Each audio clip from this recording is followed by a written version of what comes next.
a 12th class lesson, The Guitar Player, composed by Suniti Ram Joshi. Suniti Ram Joshi was born in India. She lived in Canada for a number of years. उनका जन्म तो India में हुआ था, परंतु वो वर्षों तक कनाडा में रही. Nowadays lives in UK. आजकल वो यूके में रहती है. और you can say nowadays she is living in England. Suniti नाम जोशी इंडिया में पैदा हुई, वर्षों तक कनाडा में रही और आजकल इंग्लैंड यानी कि यूके में रह रही है. She has published a number of poems. उसने बहुत सारी poems पब्लिश की है, fables, imaginary stories पब्लिश की है, articles and reviews. Reviews होता है समीक्षा या आलोचना.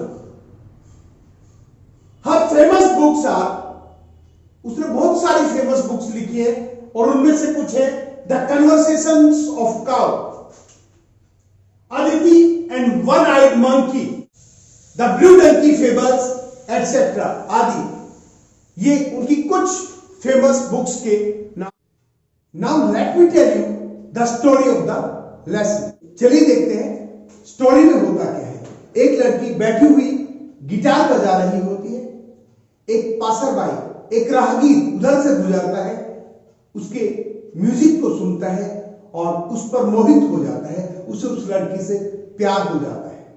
वह उस लड़की के पास जाता है और बताता है कि उससे प्यार हो गया है. लड़की पूछती है, तुम किससे प्यार करते हो, मुझसे या मेरे म्यूजिक से? वह उत्तर देने में असमर्थ होता है. He couldn't answer. वह उत्तर नहीं दे पाता है. वह कहता है कि मैं बता नहीं सकता, तुम बताओ सही उत्तर क्या है. लड़की कहती है, सही उत्तर क्या भी हो, कुछ भी हो, लेकिन वह नहीं हो सकता जो तुम बोले हो. वह चला जाता है. थोड़ी देर बाद एक और पासरबाई क्योंकि राहगीर गुजरता है. वह भी उसके संगीत को सुनता है, उसे भी उससे प्यार हो जाता है.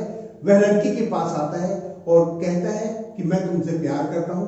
लड़की फिर वही प्रश्न पूछती है कि तुम्हें मुझसे प्यार है या मेरे संगीत से? वह भी उत्तर नहीं दे पाता है. वह भी लड़की को बताता है कि ऐसे कैसे उत्तर दिया जा सकता है, तुम ही बताओ सही उत्तर क्या होगा, मैं तो नहीं कह सकता. लड़की कहती है, सही उत्तर कुछ भी हो पर वह नहीं हो सकता जो तुम अभी अभी बोले हो. लड़की को छोड़कर वो दोनों चले जाते हैं. रात भर वो सो नहीं पाते हैं. They are greatly confused, greatly perplexed, एकदम उलझन में और कंफ्यूजन में रहते हो. Because they did not know, क्योंकि उन्हें नहीं पता था what the right answer is, कि सही उत्तर क्या है. सुबह उठते हैं, वो अपने माइंड को सेट करते हैं, अपनी स्पीच प्रिपेयर करते हैं कि उन्हें क्या बोलना है. वे लड़की के पास आते हैं. पहला बोलता है कि मेरा उत्तर तैयार है. लड़की बोलती है, बताओ. बोलो, तुम्हें एबीसीडी भी यदि म्यूजिक की नहीं आ रही होती तो भी मैं तुमसे प्यार करता.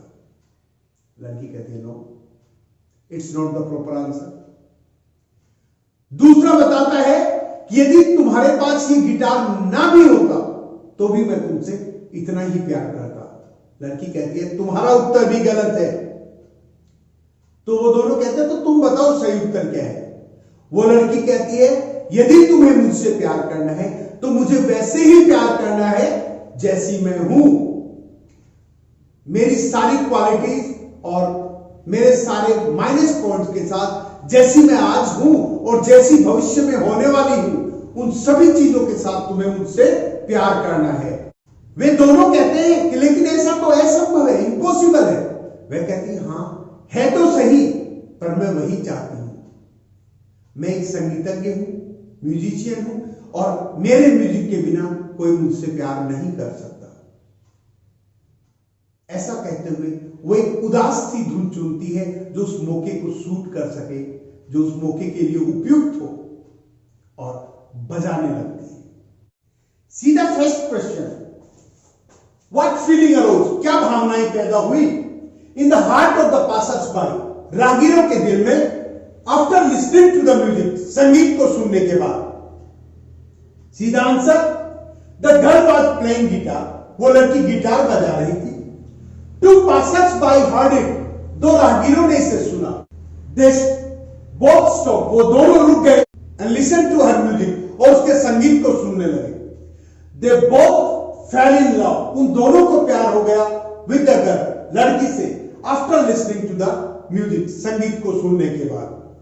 सी the second question, according to the girl, लड़की के अनुसार, did the passers by give the right answer, क्या उन राहगीरों ने सही उत्तर दिया था? सीधा answer. According to the girl, लड़की के अनुसार, द पासर्स बाय, राहगीरों ने, did not give the right answer, सही उत्तर नहीं दिया। शी थॉट दैट, उसने सोचा कि दे मस्ट लव हर, उन्हें उससे अवश्य प्यार करना चाहिए था। जस्ट एज शी वाज, वो जैसी भी थी उसी रूप में।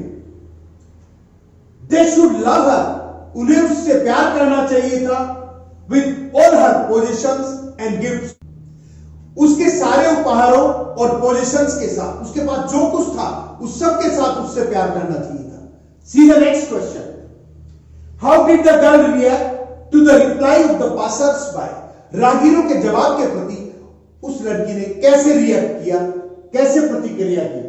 सीधा answer, the girl told the passers bye, लड़की ने राहगीरों को बताया that their answers were wrong, कि उनके उत्तर गलत थे। शी टोल्ड देम, उसने उनको बताया दैट दे मस्ट लव हर, कि उन्हें उससे प्यार करना चाहिए था with all her positions and gifts, उसकी सारी संपत्तियों, उसके सारे पोजीशंस, उसके सारे उपहारों के साथ। दे मस्ट लव हर, उन्हें उससे प्यार करना चाहिए था, एज शी वाज, वो जैसी भी थी उससे, and as she would be in future, और जैसी भी वो भविष्यवाद में बनने वाली थी उससे। वर्तमान में वो जैसी भी थी या भविष्य में जैसी भी बनने वाली थी, उस हर चीज के साथ यदि प्यार करते तभी उनका प्यार सच्चा हो। सी the next question, why were the passers bye greatly perplexed, जो राहगीर थे वो जबरदस्त उलझन में क्यों थे? सीधा answer, the passers bye were greatly perplexed, वो जो राहगीर थे वो जबरदस्त उलझन में थे, बिकॉज, क्योंकि, दे डिड नॉट नो, वो नहीं जानते थे, द करेक्ट आंसर, सही उत्तर ऑफ द गर्ल्स क्वेश्चन, लड़की के प्रश्न का। दे वांटेड टू नो, वो जानना चाहते थे, द राइट आंसर, सही उत्तर। They could not sleep all night, वो सारी रात सो नहीं सके। दे इमेजिन, वो कल्पना करते थे या उन्होंने कल्पना की, what the right answer could be, कि सही उत्तर क्या हो सकता है। See the next question, what was the right answer according to the girl, लड़की के अनुसार सही उत्तर क्या था? सीधा answer, according to the girl, लड़की के अनुसार, दे मस्ट लव हर, उन्हें उससे जरूर प्यार करना चाहिए था, जस्ट एज, ठीक वैसे ही,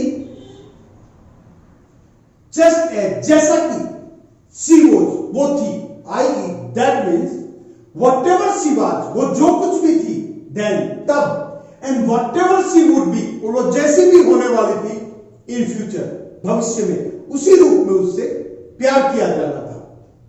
दे शुड लव हर, उन्हें उससे प्यार करना चाहिए था, ऑल टुगेदर, पूरी तरह, विथ ऑल हर टैलेंट्स, उसके सारे टैलेंट्स के साथ, एंड पोजीशंस, उसकी सारे पोजीशंस के साथ। मतलब यदि आप किसी से प्यार करो तो जैसा वो है और वो जैसा भी होने वाला है उसी से करो, अदरवाइज वो प्यार नहीं, सिर्फ एक अट्रैक्शन होगा, आकर्षण होगा। Now see the last question, why did the girl choose, लड़की ने क्यों चुना to play a sad little tune, एक छोटी सी उदास धुन को बजाने के लिए, and what did the writer want to convey, और लेखक क्या कन्वे करना चाहता था थ्रू दिस, इसके माध्यम से, इसके द्वारा। सीधा answer, the girl was a very talented guitar player, जो लड़की थी वो बहुत ही प्रतिभाशाली गिटार बजाने वाली थी। शी वॉज एक्सपर्ट, वो एक्सपर्ट थी इन प्लेइंग गिटार, गिटार बजाने में। शी वॉन्टेड, वो चाहती थी दैट हर टैलेंट, कि उसका टैलेंट, स्किल एंड आर्ट, और आर्ट शुड बी वैल्यूड, कि उसकी भी वैल्यू की जाए, रेस्पेक्टेड, उसे भी सम्मान दिया जाए, एंड गिवन इंपोर्टेंस, और महत्व दिया जाना चाहिए। वो चाहती थी कि उसके टैलेंट को, उसकी कला को और उसकी स्किल को भी लोग रेस्पेक्ट दे और इंपॉर्टेंस दे। The passers by fell in love with her, राहगीरों को, गुजरने वालों को उससे प्यार हो गया। After listening to the music, संगीत सुनकर, ऑफ हर गिटार, उसके गिटार का, उन्हें उससे प्यार तो हुआ गिटार सुनने के बाद, बट दे सेड, परंतु उन्होंने कहा दैट दे वुड लव हर, कि वो उससे प्यार करते, इवन इफ, भले ही, शी डिड नॉट नो, उसे नहीं पता हो हाउ टू प्ले गिटार, कि गिटार कैसे बजाते हैं। उन्होंने कहा कि यदि उसे गिटार बजाना नहीं भी आता तो भी वो उससे प्यार करते। इट शोड दैट, इसने दिखाया that they had nothing to do, कि उन्हें कोई लेना देना नहीं था विद हर टैलेंट, उसके टैलेंट के साथ। द गर्ल वाज हर्ट, लड़की को पीड़ा हुई, to see her art being neglected, अपनी कला को नेग्लेक्ट होते हुए देखकर। She chose to play a sad little tune, उसने एक छोटी सी उदास धुन बजाई। Why? Because her art was being neglected, क्योंकि उसका आर्ट का अपमान हो रहा था, उसे नेग्लेक्ट किया जा रहा था। And it made her sad, और इसने उसे उदास कर दिया। The writer wants to convey, लेखक कन्वे करना चाहता है, आपको हम वांटेड भी यूज कर सकते हैं, लेकिन मैंने प्रेजेंट में ही दिखाया है। The writer wants to convey, लेखक दिखाना चाहता है, प्रकट करना चाहता है एन इंपॉर्टेंट मैसेज, एक महत्वपूर्ण संदेश। लेखक एक महत्वपूर्ण संदेश देना चाहता है। क्या संदेश? That the women should have their own recognition, कि औरतों की अपनी पहचान होनी चाहिए। द मैन शुड अंडरस्टैंड, आदमियों को समझना चाहिए the importance of women's talent, औरतों के टैलेंट को, एंड एबिलिटीज, और उनकी एबिलिटीज को। इन पुरुषों को समझना चाहिए कि औरतें हैं, उनकी भी एबिलिटीज होती हैं, उनका भी टैलेंट होता है, और उन्हें इंपोर्टेंस देनी चाहिए। द मैन शुड चेंज, आदमी को बदल देनी चाहिए हिज मेंटल एटीट्यूड, अपनी मानसिकता, अपनी मानसिक सोच टुवर्ड्स वुमेन रेस, नारी जाति के प्रति। द राइटर इंस्पायर्स वीमेन, लेखिका है, वो औरतों को प्रेरित करती है टू फाइट, कि वो लड़े फॉर जेंडर इक्वलिटी, लैंगिक समानता के लिए। स्टूडेंट्स, आशा है आपको लेसन समझ में आया होगा।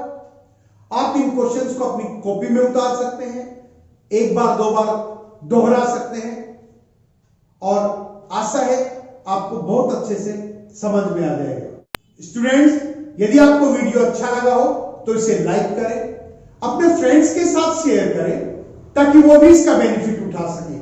और अभी तक यदि आपने मेरे चैनल को सब्सक्राइब नहीं किया है तो प्लीज इसे सब्सक्राइब जरूर करें, क्योंकि आपका सपोर्ट ही मेरी ताकत है। Thank you.